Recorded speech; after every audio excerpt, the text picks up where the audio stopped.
input, like I weigh this much, I'm 5, etc. But also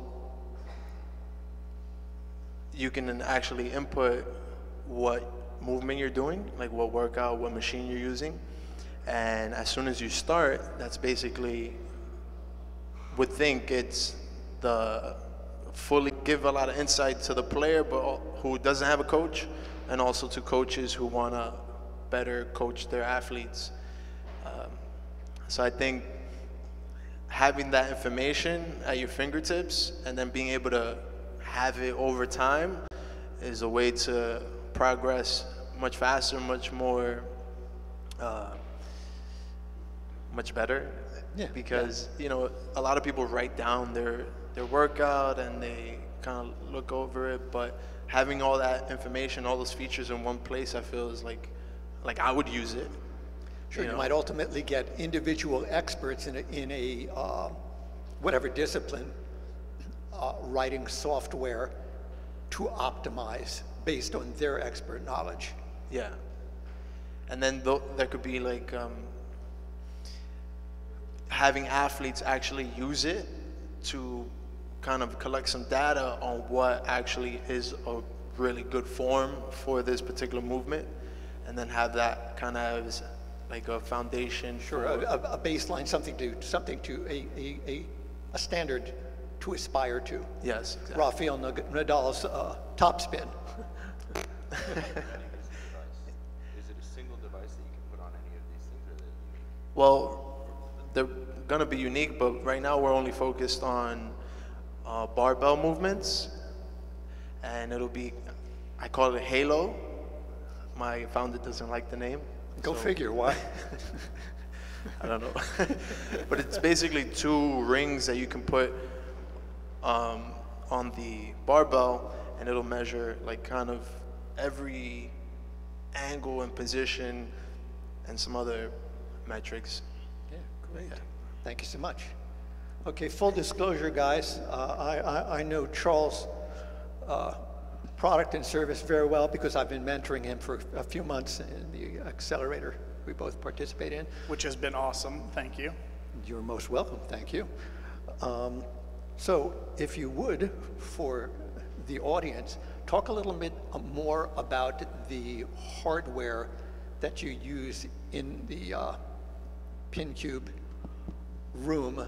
Sure. For displaying on the multiple surfaces. Sure, thank you. I just think that's it. That's worth the audience hearing about.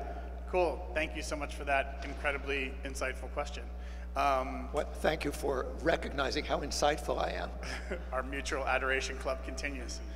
I love A Better Mousetrap, the newsletter. I don't know if you guys get that, but Brooklyn Tech Week was advertised heavily, and got me here today. So thank you very much, Marcos.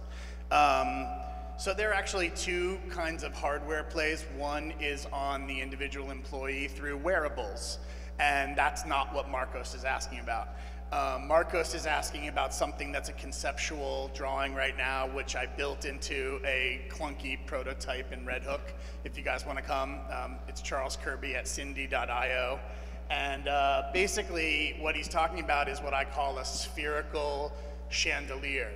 And my intention is that we could kind of retrofit a number of spaces. And again, I appreciate what you said about Good Talk. Like, I'm not talking about today, I'm talking about sometime in the future. But as we deal with augmented reality, and just to be clear, I don't know whether this audience is sort of up to date on this. It's kind of obvious to say, considering what's happened to me in the last 2 years, but I don't know if it's happened to all of you. I'm tracking the number of steps I take, but I don't know what to do with that data. I'm seeing, you know, like headgear that I can go into some amazing virtual space, but like there's no combination to my real being, my real presence, my biorhythms, my humanity. And so the spherical chandelier is an idea that we could basically get rid of that 4th wall that you're talking about completely, and we could heat map and infrared map every room and also 360-degree project on the 6 sides of that room. So I'm a bit of a geometry freak on this topic, but the reason we called it pin cubed was because imagine you take 6 Pinterest boards, you stitch them together in software, and then you do that thing that the detectives do on all the TV shows where they like have a ribbon that goes from like one idea to another idea, and they put it together. Well, coming from me, at least from like a film background, I'm thinking like, okay, well, the costume designer and the costume designer, the director, and I are maybe on kind of 3 different walls, but where's the location manager? Where's the first AD, and how do we relate that to our Excel spreadsheet, which is a, unbelievable document of budget, right? So essentially in PinCube, you can put these things together, and I thought, all right, that's kind of like a low-hanging software service, low-hanging fruit. And then I said, well, I want that to like be in every room that I'm in. So the hardware that you're asking about is called a spherical chandelier, and if anybody knows about like a super secret strategic partnership that I could set up with Samsung or Optima or any kind of projector company, I essentially want to hang something in the middle of the room that allows you to access the internet without needing a locked like laptop or device that actually decreases eye contact, because honestly, I want to be more present and mindful in all of my work. And I think that what we're doing at Cindy does that. Great. Thank you for explaining that. Feel free to ask follow-up questions. I know I'm missing a bunch of different things. Things out to You you. guys want to talk later? Or Yeah, folks in the audience, do you have questions for any of these startups? Yeah.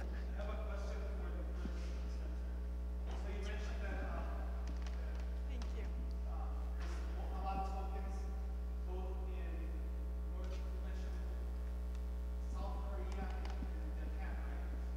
Yeah, those are the main crypto users right now for Bitcoins.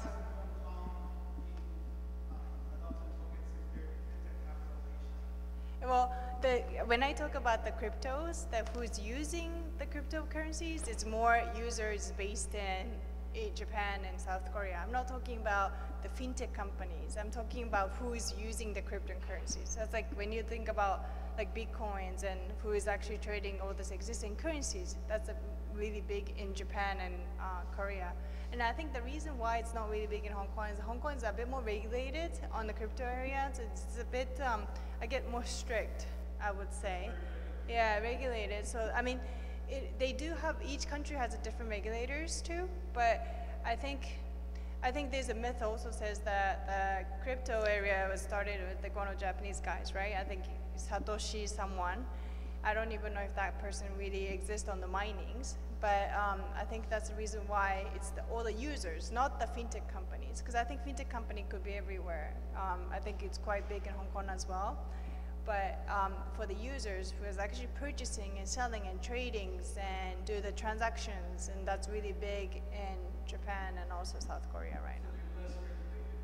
They're a bit less regulated. So that's why one of the crypto exchange in Japan, it got fined by the regulators like 2 months ago because they don't do enough AML, they don't know your clients, and I think one of the funding was coming from Iran, so that's why they got penalized. Right, and remember, your service is for the verification of users specifically, so that's why it's those markets are relevant, correct? Right, it's only the users. I'm not talking about the company itself. Like I think the fintech companies literally everywhere. I'm sure it's really hot here as well.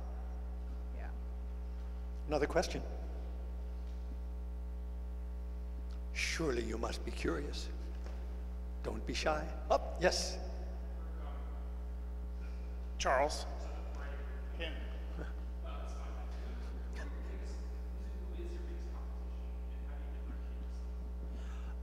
Yeah, we have very direct competition, a company called Assess to Perform, and they have essentially the same exact product called Bar Sensei. The differentiator is basically how much data we collect and how good we use it and for what purpose, because essentially, and there's other ones that use different technology, like kind of like a string, or that when you pull it, it'll measure the speed. But basically, Bar Sensei, what it does, it just measures speed and direction, but it's not three-dimensional. You know, it doesn't tell you whether the bar's this way or this way. It's mostly just a line, and it doesn't really offer the feedback or the coaching aspect of it. Like, sure, coaches could use it. And I feel another feature is the tempo. You know, they don't have something that says, okay, it took you 10 seconds. You know, sure, it was fast, but did it, I don't know. This is my first time talking, I'm sorry. That's why you practice. This is totally why you practice. Essentially, we're gonna offer a lot more features and ways to use that data and just make things a lot cooler than our competition. There you go. And also because my partner, he's an electrical engineer, software engineer, and also very experienced in user interface. So we're gonna make like the best app ever. That counts for a lot. We don't have the app yet, or we haven't really solidified the name, but right now it's called Athletic Performance Systems. No. I just started it last week. Yes. Motion sensing and high-powered software analytics. And have you heard of Zebra? No, I haven't. So they're the company behind the motion sensing and motion analytics in the NFL. And so I just think that it might be good for you to take a look at what they're doing. And do you have any partnerships with any gymnasiums or anything of that nature? We don't even have the product yet, to be honest, but basically I want to partner with some like famous coaches and athletes and other associations, athletic for performances, like weightlifters, bodybuilders, powerlifters, and I have a lot of work to do. Awesome. And okay. For sure. in Miko? Yes. Kamiko, Yes.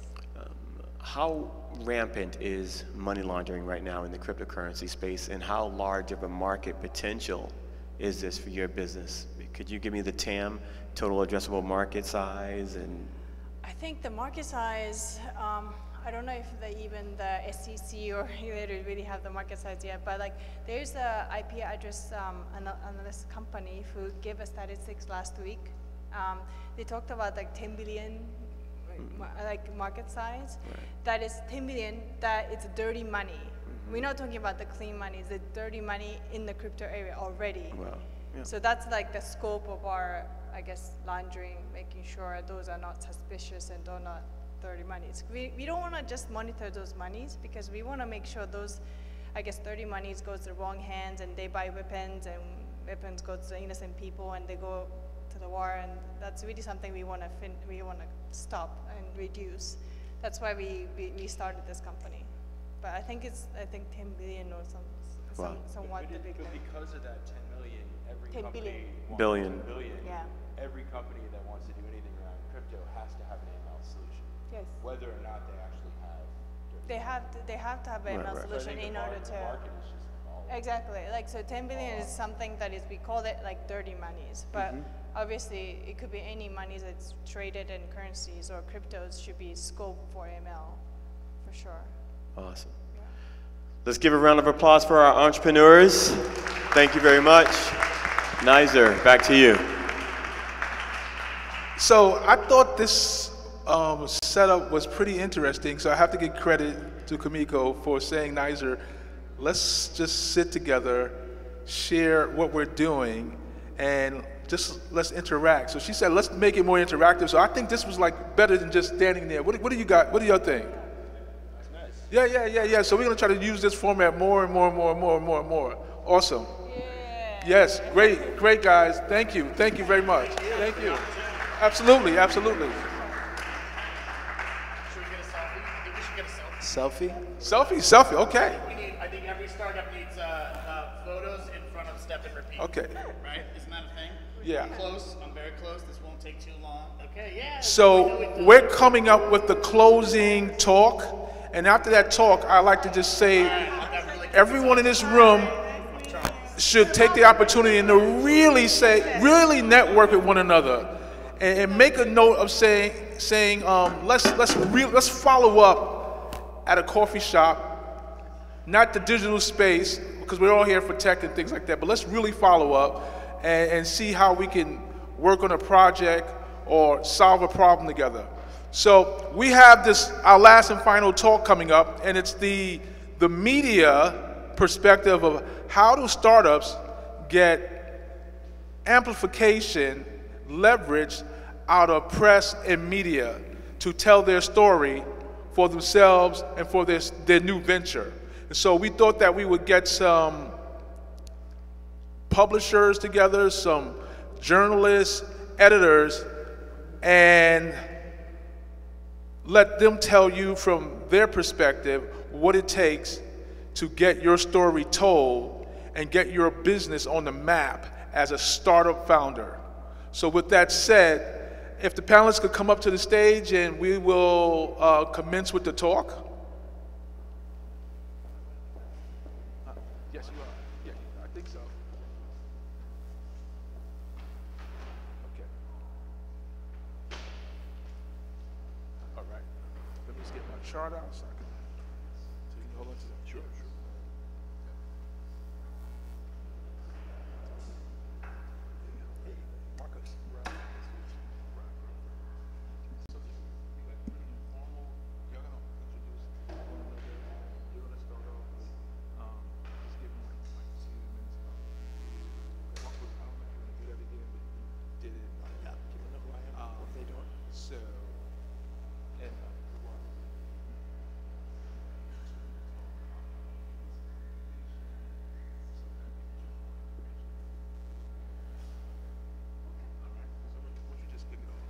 Okay, sure. How you doing, guys? This is nice that this is an intimate group here. My name is Ra Crawford. I'm actually I'm a creative pioneer. I have a company that's called World Owned. We specialize in arts and media, and we do creative consultation, and we help develop narratives. And the goal is to look for the human-centric center in the things that we do. I know we hear a lot of tech talk. I think a lot of times we forget that they're humans, and we talk about the end user as if they're this program or this output from the thing that we create, and it's not true. I've worked in the consulting space and worked with C-level executives, IBM, American Express, to help to get to the human-centric core for various initiatives. This is dead.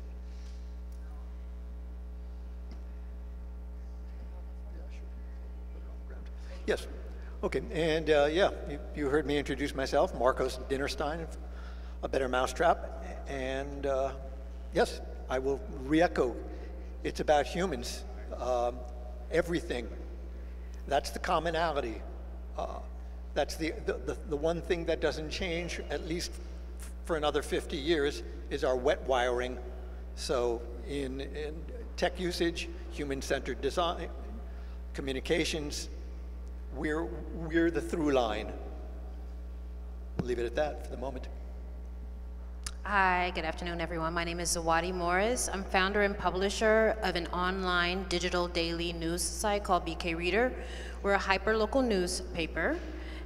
We launched about 5 years ago, and we cover now 9 communities in Brooklyn. We just expanded to Bushwick. We started with 4 in central Brooklyn, moved out to East Flatbush and East Brooklyn, and are now moving up north and have included Bushwick. Okay, how would you like us to proceed from here? Yes.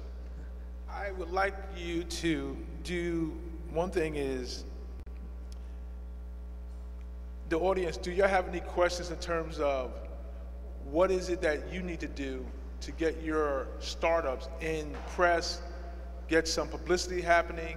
How do you do that? How do you track down a journalist? So maybe I'll kick it off with that. If I'm a startup and I just read a great article on someone who has a similar product to mine, how did I get a journalist to cover me? And how do I, one question at a time, how do I get a journalist to cover me?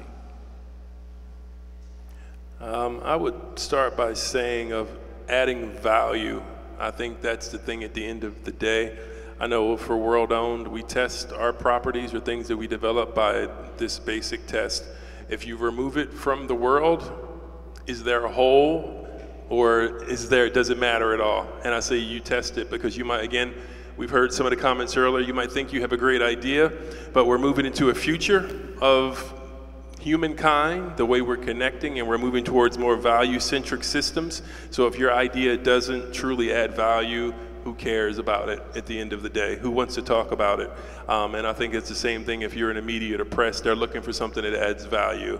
And if you can kind of like pique their interest in that way, then it's worth sharing, because there's a lot of noise out there. For someone to take their time to look at your content and actually broadcast that to their audience, I personally believe it needs to add value.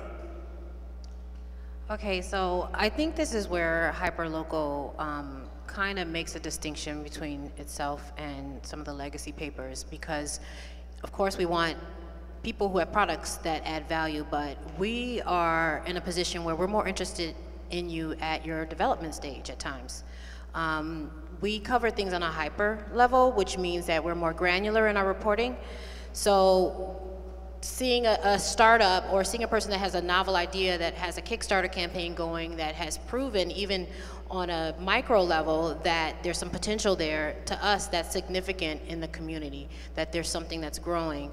So our reporting focuses more on, I think, more people in the developmental stage. We're open to that. That's something definitely, we're open to ideas, innovation, and we're open to supporting and touting that as well. So that's where I think hyperlocal reporting and general reporting, there's a distinction. There's a lot of news that we cover that the general reporters do not cover, they're not interested in, that we're entirely interested in. So.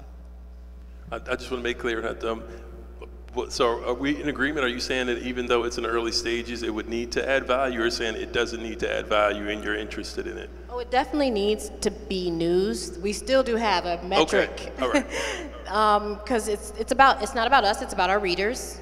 And of course we're going to be covering and spending time and energy and putting in front of our readers news that we feel is going to add value to their life. So there has to be some sort of relation there, some connection that they would be interested. So yeah, definitely. I'll approach this on the more tactical, what steps should I take angle, which is when you're early stage, you're probably not going to be covered in TechCrunch, the Wall Street Journal, or the New York Times. So if you have those aspirations, you should probably temper them.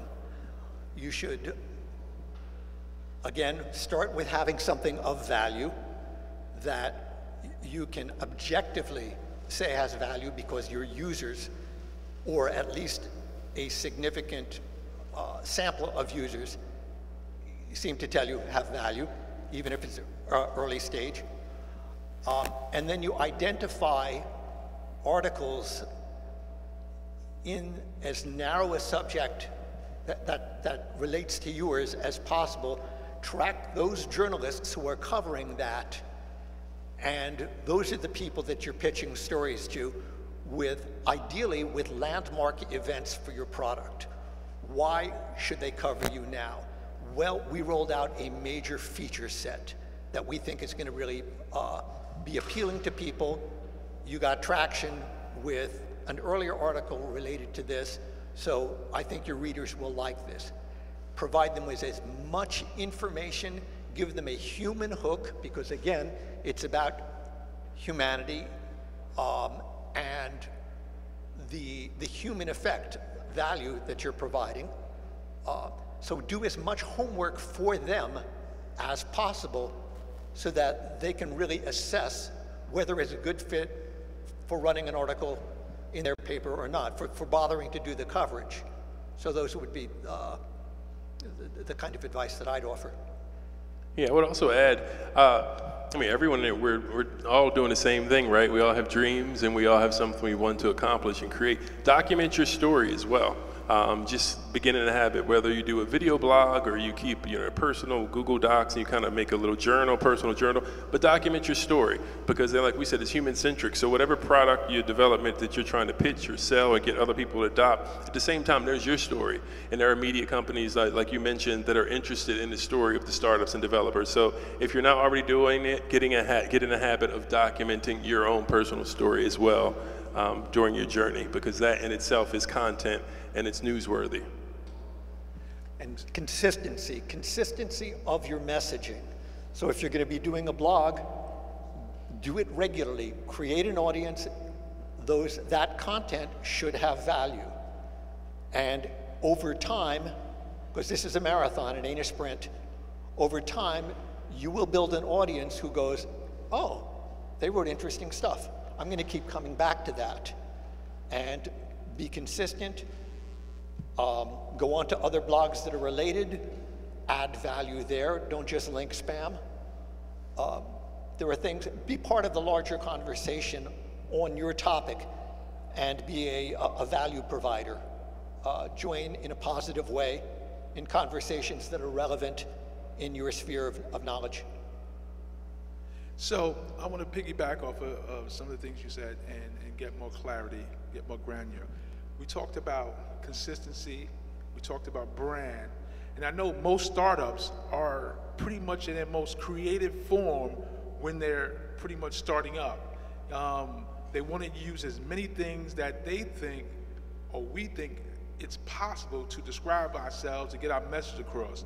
So we talked about brand. Branding is something that is more tighter, not so much flowing and too creative, if I might say so. Can we talk about branding in terms of what does that mean? Like, if my logo looks like, blue, should my website be yellow? And should my press kit that I put together from these great articles that were written about me, how do I put that all together so that when I'm pushing that out to the media, how does it make sense to them that I'm a good person to cover because my game is tight and I'm coming correct? How do we get to that point?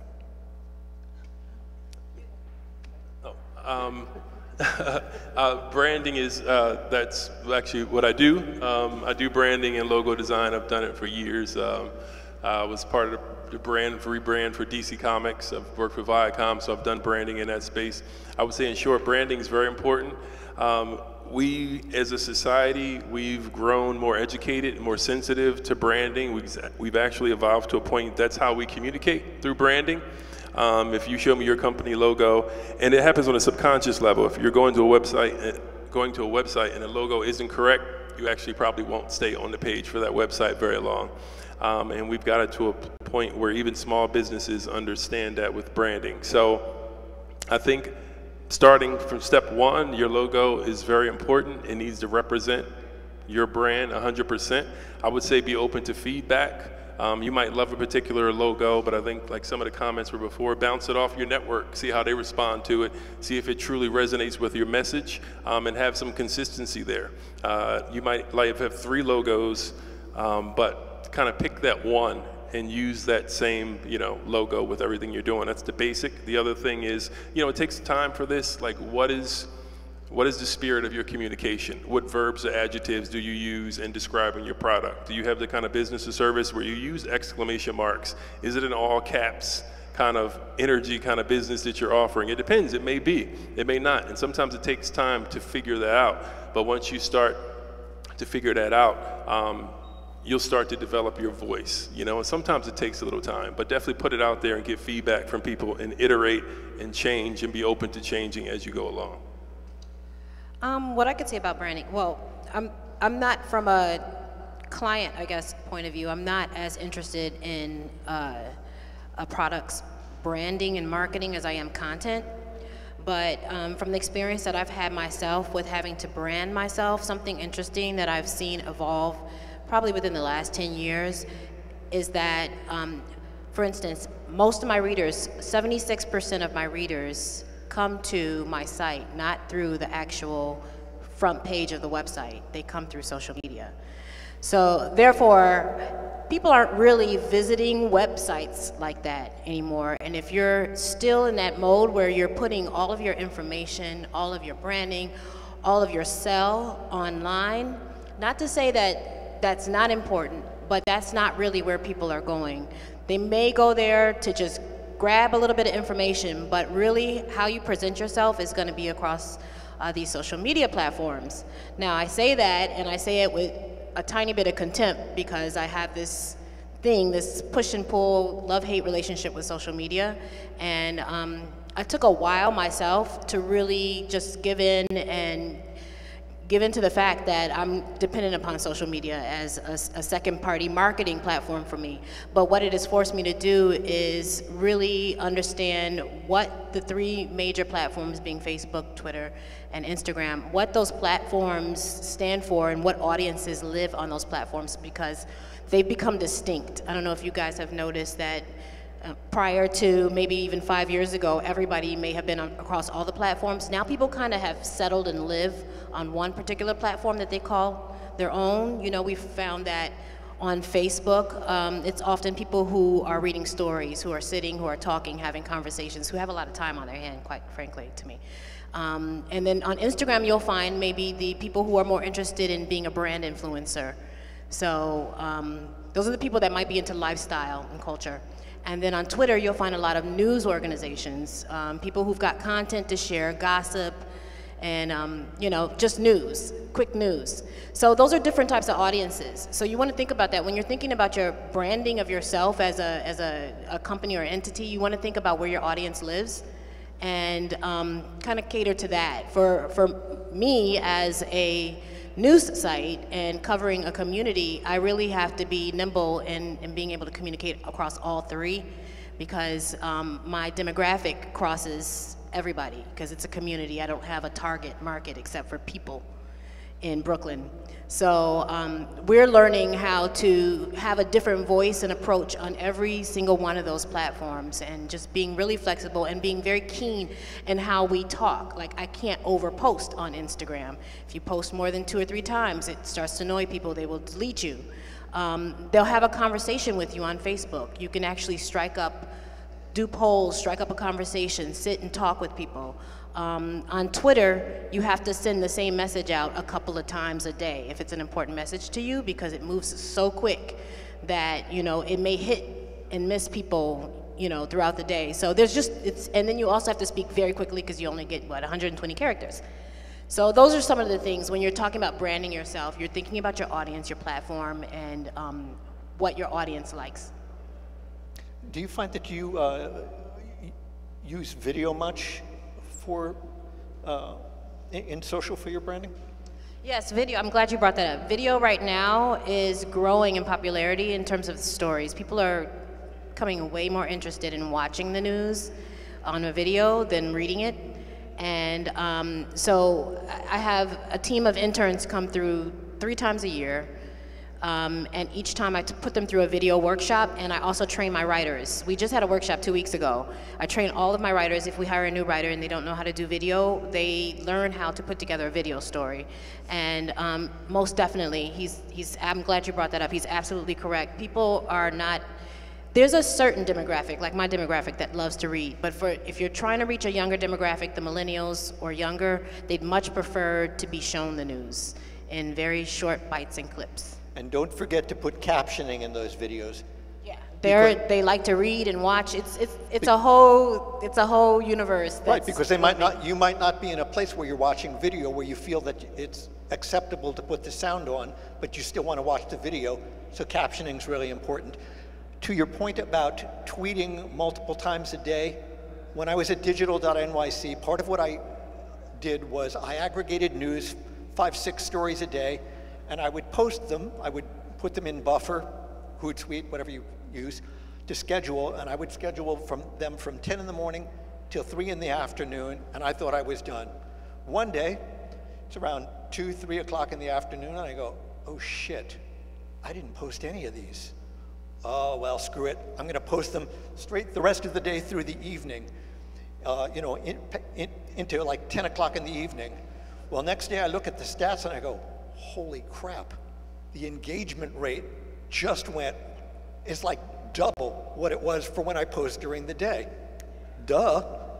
So experiment. That may not be true for you, but don't get into a rut in terms of what you do and when you communicate with your audience. Experiment multiple times to optimize for that. So what I ended up doing is I ended up posting both during the day, and then I took that same content and posted in the evening. And because, as we all know, Twitter is this endless stream, things get buried. It's not annoying the way it is in Instagram. And my engagement rate was significantly better. So let me stress that that's something you should build in. Again, the iterative, test it, measure it, change with time when you post. I want to just add something, because I mentioned before that I kind of had a little bit of contempt towards social media, and I still do. This is why I'm starting to try to learn as much as possible about blockchain, because blockchain is developing some platforms where we can take out. I just felt like, why do I have to double spend my time on trying to market when I'm a journalist, I'm a writer, and now I have to learn how to market myself across these 3 different platforms. I don't have time for this. And it really is an entire job. And I don't know if any of you all have engaged in social media yet or decided, but if to be effective, you really have to be serious about it. And to me, it has hamstringed so many people and pulled them away from the point of their business. And I'm looking into blockchain as an alternative to pull out that middleman and not have to beg social media that changes their algorithms all the time and forces you to have to pay to play. So this is why I'm here today as well. I'm trying to, you know, understand better as being not a tech person how blockchain could play a significant role in moving me to that step beyond being, you know, bedded to and wedded to social media, because I think it's wrong, it's not fair, and I think we should be thinking beyond that. I mean, knowing how to navigate it now is great, definitely, but we should be thinking about the next step of how to circumvent that and get around it. I'm kind of pessimistic about your odds of being able to escape the social media trap, because I entered it the same way, which is like, this is so stupid, this is so shallow. But to your point of you go where your audience is, so I'm rooting for you, but I'm not optimistic. And so as we bring this to a close, I just want to say the information that was dispersed was on point, because so many startups, we guess the made, but we don't know how to do things in terms of what's outside of our head. Because we're planning, we're strategizing, we tend to have our heads down with some Java up all night long.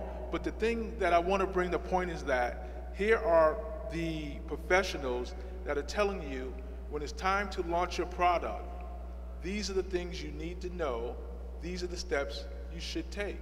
Do it over and over again so that you get good at communicating with media professionals who can take your story and share it with a greater community. So can we have a round of applause for our panelists?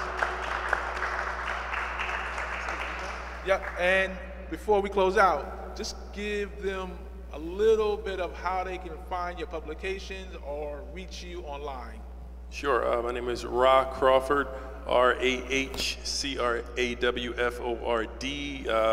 Googleable, you'll find a lot of my visual artists as well.